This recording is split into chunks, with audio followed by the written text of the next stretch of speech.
అంత నమస్కారం అండి. ఈ వీడియో జగన్ గారి గురించి. జగన్ గారు అసెంబ్లీలో ఉంటే ఎలా ఉంటుందో అసలు ఆ పవర్ వేరే ఉంటుంది. ఒకసారి వీడియో చూడండి. కాకపోతే నా ఛానల్ సబ్స్క్రైబ్ చేసుకోండి, లైక్ చేయండి, షేర్ చేయండి. ఇలాంటి వీడియోలు మరిన్ని చూపిస్తాను ప్లీజ్. జగన్ గారు అసెంబ్లీలోకి వస్తే ఇలా ఉంటుంది, మామూలుగా ఉండదు. కళ్ళు రెండు పెద్దగా చేసి జగన్ గారు అడిగే క్వశ్చన్ సమాధానం చెప్పలేరు వాళ్ళు. అందుకని ప్రతిపక్ష హోదా ఏమంటే ఈయన అంటున్నారు. జగన్ గారు కేవలం జగన్ గారు భయపడే కూటమి వాళ్ళు ఇవ్వనంటున్నారు.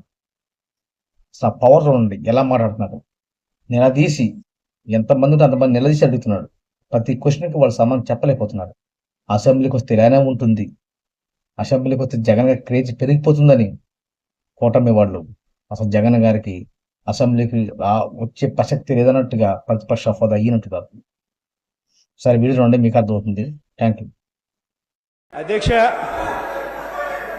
అధ్యక్ష రూల్ పొజిషన్ చెప్పాం.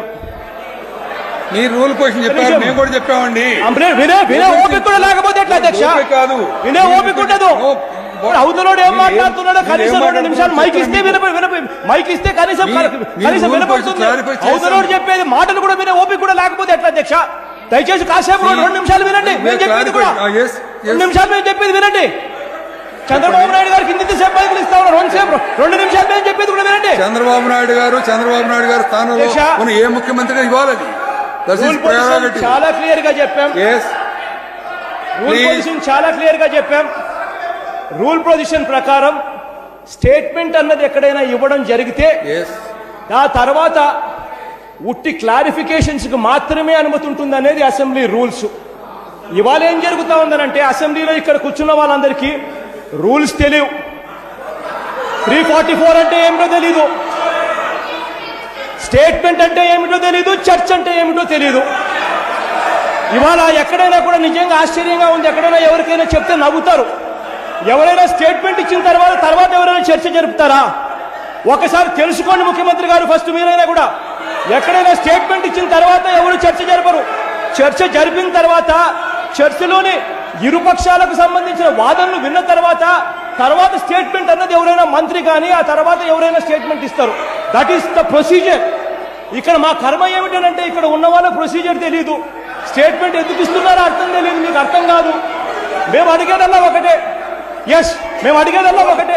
ఏ నిందితుడితో అయితే తాను ఫోటో తీసుకున్నాడో అదే నిందితుడు అడిషనల్ డీజీ, అదే నిందితుడు ఇంటెలిజెన్స్ డీజీతో కూడా కలిసి ఈ మాదిరిగా మంతనాలు చేసినా కూడా చంద్రబాబు నాయుడు గారు ముద్దాయి కాకుండా పోతాడు అని చెప్పి మీరు అంటా ఉంటే సరే, మేము చేయగలిగింది ఏమి లేదు కాబట్టి సరే అని అంటాం అధ్యక్ష.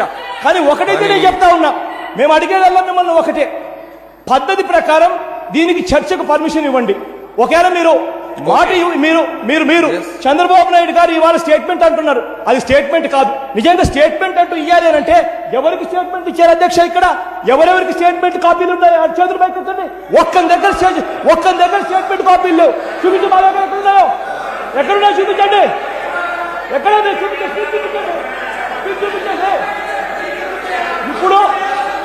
ఇప్పుడు ఆయన మాట్లాడిన మాటలు ఏమిటి? స్పీచ్ లో ఉన్నట్టువా? ఆయన మాట్లాడిన మాటలు స్పీచ్ లో ఉన్నట్టువా? ఏ మాటలు స్పీచ్ లో ఉన్నాయి? ఆయన మాట్లాడిన మాటలు స్పీచ్ లో ఉన్నవా? చెప్పండి కృష్ణకుమార్ రాజు గారు, ఆయన మాట్లాడిన మాటలు స్పీచ్ లో ఉన్నవా? చెప్పండి. ఒక్క మాట స్పీచ్ లో ఉన్నది కాదు, స్టేట్మెంట్ లో ఉన్నవే ఒక్క మాట లేదు. స్టేట్మెంట్ వేరే, స్పీచ్ వేరే. ఆయన మాట్లాడడం మొదలు పెట్టిన తర్వాత స్టేట్మెంట్ కాస్త కూస్తో కొంతమంది చేస్తారు. ఆ స్టేట్మెంట్ లో ఉన్న సంభాషణ వేరే, ఆయన చెప్పేది వేరే. అధ్యక్ష మేము అడిగేది ఒకటే, ఇక్కడ డిక్టేటర్ పరిపాలన జరుగుతూ ఉందన్న సంగతి మాకు అంతా తెలుసు. అంగన్వాడీ వాళ్ళ నిర్దాక్షిణ్యంగా ఏ రకంగా ఈరోజు మధ్యాహ్నం ఏ రకంగా కొట్టారో అన్న సంగతి కూడా అందరికీ తెలుసు. డిక్టేటర్ పరిపాలన జరుగుతూ ఉందని అందరికీ తెలుసు.